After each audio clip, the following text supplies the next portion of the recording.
Nama saya Muhammad Safrizal dari kelas 11 MIPA 4. Saya akan mempresentasikan sistem reproduksi. Yang pertama, sistem reproduksi laki-laki. Gambarnya ada di atas.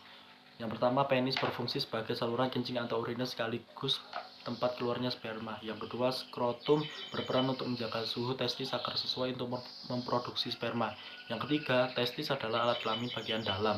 Fungsinya untuk memproduksi sperma dan hormon. Yang keempat, epididymis merupakan saluran yang keluar dari testis. Fungsinya sebagai saluran tempat penyimpanan sperma sementara. Yang kelima, saluran uretra adalah saluran yang terdapat dalam penis dan merupakan akhir dari saluran reproduksi.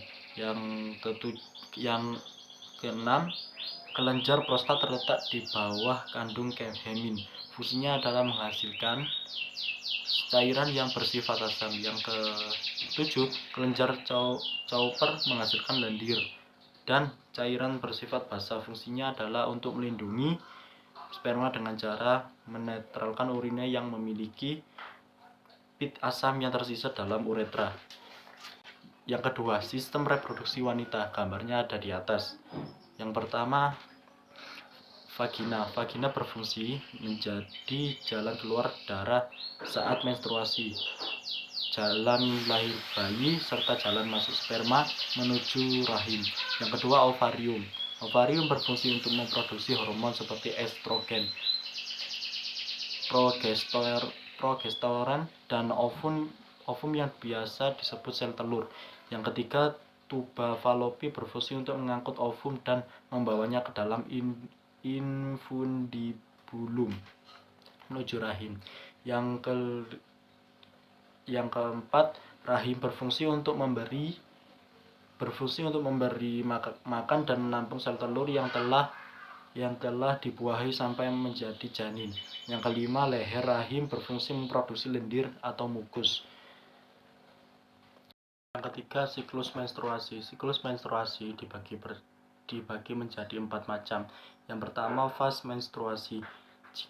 Jika tidak terjadi pembuahan sel telur oleh sperma pada fase menstruasi, lapisan dinding rahim yang mengandung pembuluh darah, sel-sel dinding rahim, dan lendir akan luruh dan keluar melalui vagina. Yang kedua, fase folikulier. Pada fase ini, ovarium atau indung telur akan memproduksi folikel yang berisi sel telur. Yang ketiga, fase ovulasi. Folikel yang diproduksi, ovarium akan melepaskan sel telur untuk dibuahi. Biasanya terjadi sekitar 2 minggu sebelum siklus menstruasi berikutnya dimulai. Yang keempat, fase luteal. Fase pramenstruasi ditandai dengan payudara membesar, muncul jerawat, badan terasa lemas, menjadi mudah marah, emosional. Contoh gambaran siklus menstruasi mulai awal sampai akhir. Yang keempat, fertilisasi, kehamilan, kelahiran, ASI. Yang pertama, fertilisasi. Proses pembuahan di mana terjadi peleburan ini sel gamet laki-laki atau sperma dengan inti sel gamet perempuan atau ovum. Contoh gambarnya seperti ini, menghasilkan sel baru yang disebut zigot. Zigot, contoh gambarnya seperti ini. Kedua, kehamilan. Kehamilan, proses yang terjadi dari pembuahan sampai kelahiran dimulai dari sel telur yang dibuahi oleh sperma. Kehamilan butuh 40 minggu hingga menjadi 3 trimester. Berikut perkembangan kehamilan pada 3 trimester. Ya, trimester pertama 13 minggu. Struktur tubuh dan sistem organ bayi berkembang.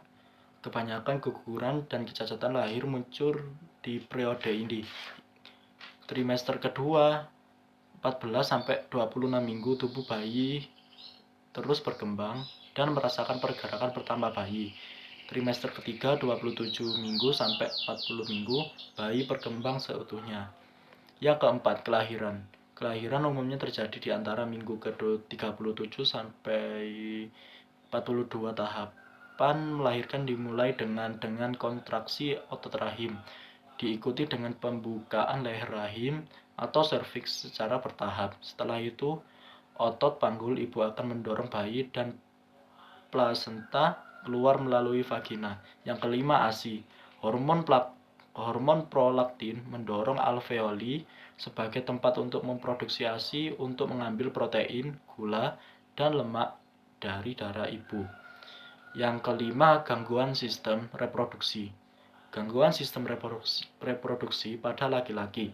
Yang pertama, kelenjar testis terjadi saat sel-sel testis membuahi secara tidak terkendali dan membentuk suatu tumor. Yang kedua, epididymis, saluran berkelok-kelok yang menghubungkan testis dengan vas deferens.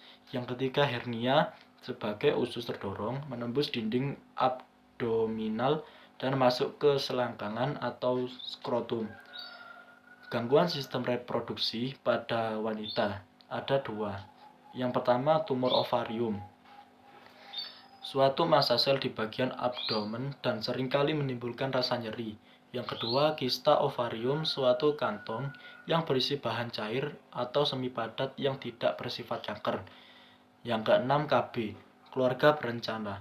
Perencanaan jumlah anggota keluarga dengan pembatasan yang dapat dilakukan dengan penggunaan alat-alat kontrasepsi atau penanggulan kelahiran.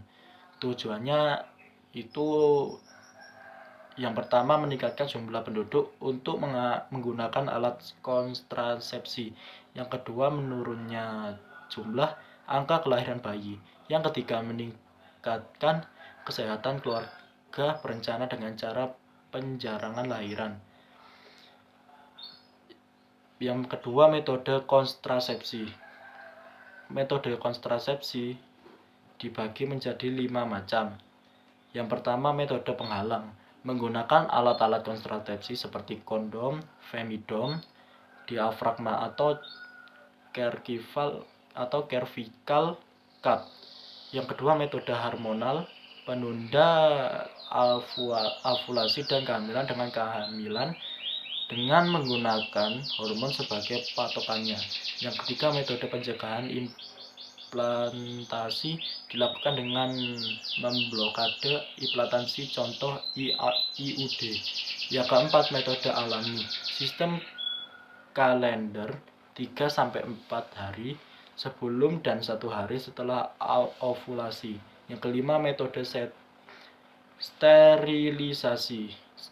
Metode itu dibagi menjadi 2, vasektomi dan tubektomi. Vasektomi merupakan perbedaan untuk memotong atau memikat saluran sperma atau vas deferens. Yang kedua, tubektomi, pembedahan untuk memotong atau memikat saluran telur. Sekian dari saya. Terima kasih. Wassalamualaikum warahmatullahi wabarakatuh.